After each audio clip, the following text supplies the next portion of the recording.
وبرکاتہ۔ پچھلے سبق میں ہم نے سورۃ فلق اور ناس الحمدللہ تجوید سے کر لی تھی۔ آج ہم سورۃ اخلاص کریں گے۔ سورۃ اخلاص نماز میں بہت دفعہ پڑھی جاتی ہے۔ اس میں کچھ ایسے لفظ ہیں کہ جو اگر ہم اچھے سے ادا نہیں کریں گے تو معنی بگڑ جاتا ہے اور لہنے جلی ہو جاتا ہے، جس سے بہت گناہ ملتا ہے۔ جیسے اب یہاں پہ یہ آگے جا کے میں آپ کو بتاؤں گی کہ کون کون سے لفظ ہیں جو ہم نے اگر آگے پیچھے کیے تو ان کا معنی بدل جائے گا۔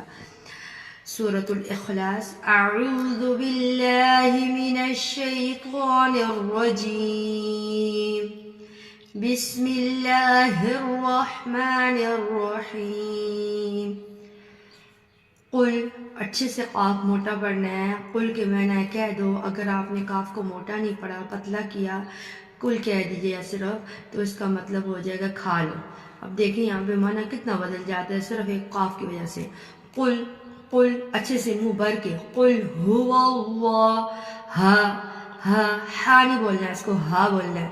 هو اللہ احد، احد، دال پہ کلکلا کیا، آواز پلٹ کے آئی، احد، اللہ، اللہ کا نام موٹا پر زبر ہے تب، اللہ الصمد، مد، صمد، لم یلد ولم یولد، لم یلد، لم یالد نہیں کہنا، غلط ہو جاتا ہے، لم یلد، یلد، ولم یولد، اچھے سے واو مدہ، ولم یولد کہو گے تو غلط، کتنے لوگ ایسے پڑھتے ہیں، ولم یولد نہیں، یولد، واو مدہ ہے، ون فنگر ایک الف کے برابر، جتنی دیر میں آپ کی انگلی بند ہو کے کھل جائے یا کھلی ہے تو بند ہو جائے، اتنا پڑھنا ہے۔